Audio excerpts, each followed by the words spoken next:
박사님께서 그런 말씀 얼핏 하셨어요. 그 맛기찬 딸기 농장이 다른 딸기 농장들이 배워야 할 어떤 모델이다. 이런 말씀 하셨거든요. 그래서 이 방송 보시는 딸기 농가들에게 조금 더 직접적이고 귀에 쏙 들어올 수 있게끔 이런 식의 딸기 농장을 하셨으면 좋겠습니다라고, 그러니까 어떻게 보면 박사님의 아주 간추린 강의를 이 자리에서 잠깐 딱 해주실 수 있나요? 그 원포인트 레슨이잖아. 원포인트 렉스. 그 말 따라다니면 안 가르쳐 주는 걸 그렇게 가르쳐 줘. 짧게. 그렇죠. 짧게. 야, 원석 씨가 여러 딸기 농장을 살리는구나. 그렇죠. 예. 기존에 딸기 농사를 준비하시는 분들에게 제가 말씀을 드리자면, 기존의 전형적인 방법으로 수익을 벌려고 생각하는 시대는 갔습니다. 어떻게 보면 막연하게 이제 딸기 농장만, 딸기만 생산해서 가공해서 3차로 유도한다는 건 실제 현장에서는 그렇게 맞지 않는 부분인 것 같습니다. 왜냐하면 여러분들도 잘 아시잖아요. 어느 부분에서 단가 후리치기나 이런 부분을 들어오면 제사각기 딸기 농장주들끼리 싸움이 붙어지는 거예요. 그래서 다 주고 나가는 것들이거든요.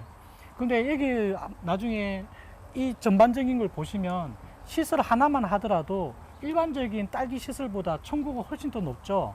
이 부분은 뭐냐면 향후에 두 분의 꿈이 이런 것들을 준비를 하려고 생각을 했었었고, 확장성을 가져가기 위해서 눈앞에 보이는 시설을 짓는 게 아니라 다음의 미래를 위해서 과감하게 투자를 하셨다고 봐야 되겠죠. 이런 부분들이 방향성이 맞습니다. 자, 지금 원포인트 렉스 확 왔어. 지금 나도 지금 딸기밭을 어떻게 정말 확 왔어. 농사를 많이 지으셔야 될 지금 느낌이 확 왔어요. 네. 자, 그러면 우리 두 분한테 직접 들어보는 딸기 농장 운영 철학. 사실은 이 하우스가 좀 낮았어요. 그래서 이 하우스 전체를 들어 올린 지가 이제 만 3년이 안 됐습니다. 요즘 농가들을 그 자재값도 많이 오르고 했는데, 오르기 전에 제가 이 하우스를 전체를 1.5m를 다 들어 올렸어요. 아까 우리 그 박사님 말씀처럼 일단 소비자들이 우리 집에 왔을 때 소비자들이 원하는 거, 이제 그런 게 뭔가, 물론 내가 편한 것도 있겠지만 일단 하우스가 높아야 안에 공기 유통이라든지 또는 이제 식물한테도 하우스가 고가 높음으로 해서 안에 환경이 좋아집니다. 그래서 일단은 그런 것 때문에 올렸고, 그리고 두 번째는 지금 여기에 이제 하우스 우에 이렇게 트레스로 이렇게 짜져 있어요. 그래서 우리가 기존적으로는 옛날에 땅에다가 그냥 토경 재배를 하죠.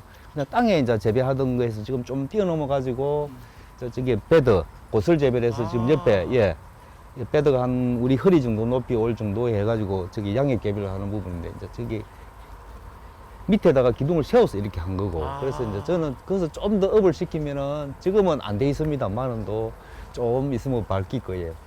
지붕 우에 여기 천장을 활용해서 여기 트레스를 활용해서 공중에 밑에 기둥이 없이 우에서 이렇게 달아내어서 딸기가 이렇게. 일부 지역에 가면 하는 데는 있어요. 그래요? 그래서 이제 그런 걸 여기에 이제 뭐 일자로 할 게 아니고 약간 좀 예술적인 그런 측면을 좀 더 플러스 시키면은, 딸기뿐만 아니고 예를 들어서 뭐 도마도도 우리가 땅에서 이렇게 하는 게 아니고 위에서 거꾸로 내려오고, 오이도 그렇고 이제 그런 컨셉을 조금 하려고 하면은 하우스가 높아야 돼요.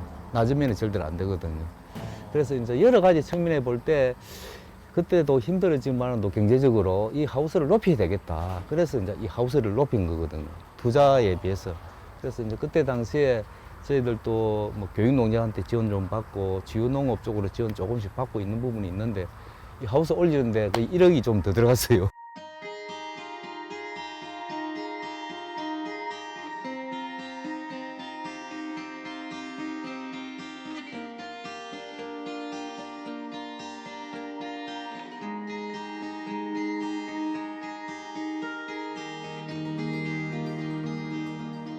잠시만요. 지금 못 들어보던 얘기가 나왔거든요. 치유농업?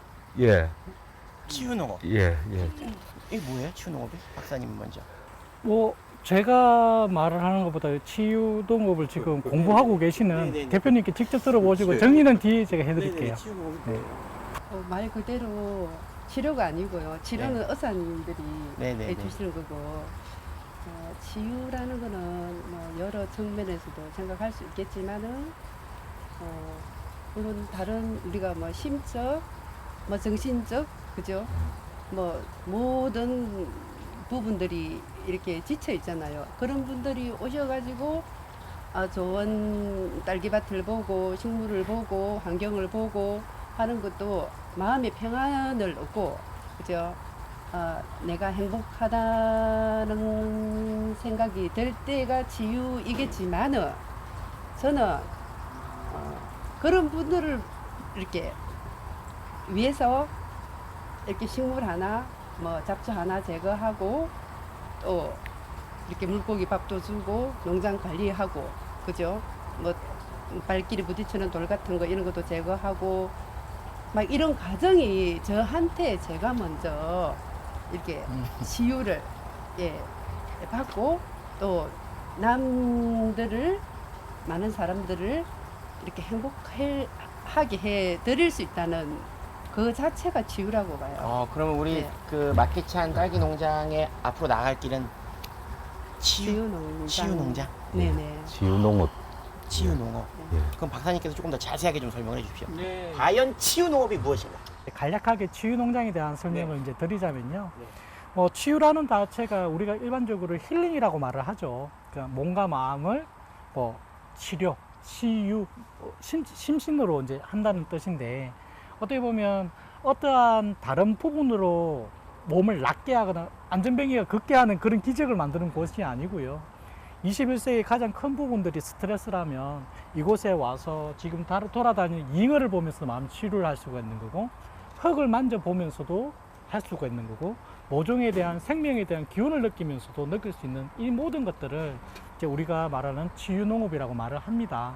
그리고 이제 향후에도 이 방향으로 가는 부분들이지만, 이제 컨설팅 오늘 해드리게 되네요. 이제 원포인트 레슨 하나 더 하자면, 그러니까 우리가 말로만 치유농장 하는 것보다는 예전에 제 강연할 때 말씀을 드렸는데, 전문가들 있죠. 그러니까 심리 상담사나 이런 부분들을 매 고정은 아니지만 한 번씩 같이 해서 어떻게 보면 몸이 나은 것 같아요 보는 그분들의 어떠한 컨설팅 원포인트를 가져가는 게 훨씬 더 전문적인 치유 농장으로 갈 수 있습니다.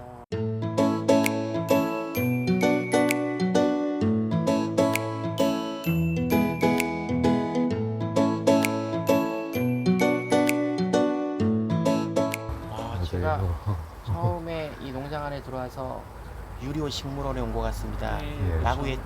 라고 얘기했던 예. 그 느낌들이 사실은 치유 농업을 지향하고 계시기 때문에 제가 그런 느낌을 받은 거군요. 예. 그리고 굉장히 박사님의 말씀이 확 와닿았어요. 예. 없던 거에서 뭔가를 찾아내는 것이 아니라 이미 농업이라는 자체가 치유고 그 안에서 사실은 되게 쾌적해요. 이 환경이. 네, 물론 뭐 다른 농가들도 다 좋습니다만 특별히 더 굉장히 쾌적하다는 느낌을 받아요. 네. 왜 이렇게 수줍어하세요? 예. 딸기를 닮으셨어요. 네. 치유 농업 아주 오늘 새로운 사실을 또 하나 배웠습니다. 새로운 사실을 배웠어요.